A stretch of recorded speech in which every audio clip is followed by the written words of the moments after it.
କରାଯାଏ। ଆଉ ଗୋଟେ ଇଏ ବାହାର ବଲାଙ୍ଗୀର ଆଜି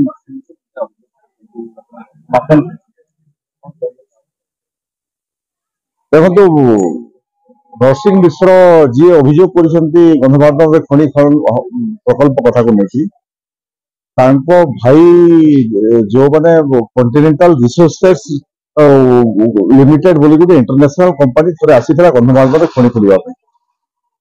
ଯେଉଁ ସମୟରେ ଆମେ ଆନ୍ଦୋଳନ କରିକି ବାଲକୋ କମ୍ପାନୀକୁ ସେଠି ହଟେଇ ଦେଇଥିଲୁ ତା ପରବର୍ତ୍ତୀ ସମୟରେ 95ରେ ପୁଣି ଥରେ ଗୋଟେ କମ୍ପାନୀ ଆସିଥିଲା।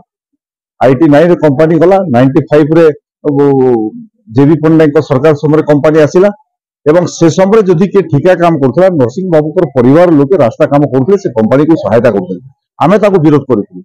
ଏବଂ ଆଜି ମୁଁ କହିଦେବାକୁ ଚାହୁଁଛି ଯେ ଏମାନେ ସମସ୍ତେ ଗୋଟେ ରାଜନୀତିରେ କରିବା ପାଇଁ ଚାହୁଁଛନ୍ତି। ଗନ୍ଧମାର୍ଦ୍ଦନ ପାହାଡରେ କୌଣସି ହିସାବରେ କସ୍ମିନ୍ କାଲେ ଖଣି ଖନନ ହୋଇପାରିବ ନାହିଁ। ଆଦାନୀ ହଉ ଅମ୍ବାନୀ ହଉ ଦୁନିଆରେ ଯେତେ ବଡ ଶକ୍ତି ଅଛି ଗନ୍ଧମାର୍ଦ୍ଦନ ପାହାଡକୁ କେହି ଖଣି ଖୋଲି ପାରିବେ ନାହିଁ। ମୁଁ ସାଂସଦ ଅଛି, ସେ ଆନ୍ଦୋଳନରୁ ମୋର ରାଜନୈତିକ ଜନ୍ମ ଏବଂ ସେଠି ଯେଡେ ବଡ କମ୍ପାନୀ ଆସିଲେ ବି ଗନ୍ଧମାର୍ଦ୍ଦନ ପାହାଡ ତଳେ ଯୋଉ 50,000 जनजाति परिवार 1000 वर्ष धरिकी जीवन जीविका निभाउछन्ति, प्राकृतिक परिवेश दुर्लभ वनौषधि सदी सब ध्वंस होइयो बोली आंदोलन होइतिला ଏବଂ ବୈଜ୍ଞାନିକ ମାନେ ତାଙ୍କୁ ସମର୍ଥନ କରିଥିଲେ, ତାଙ୍କ କମ୍ପାନୀ ବିରୋଧରେ ରିପୋର୍ଟ ଦେଇଥିଲେ। ଆଜି ବି କହିଦେଉଛି ଭାରତୀୟ ଜନତା ପାର୍ଟିର ସରକାର ଡବଲ ଇଞ୍ଜିନର ସରକାର କେନ୍ଦ୍ର ଏବଂ ରାଜ୍ୟରେ ଅଛି। ଭାରତୀୟ ଜନତା ପାର୍ଟିର ସରକାର କସ୍ମିନ୍ କାଲେ ଗନ୍ଧମାର୍ଦ୍ଦନରେ କୌଣସି କମ୍ପାନୀକୁ ଠିକା ଦେବ ନାହିଁ।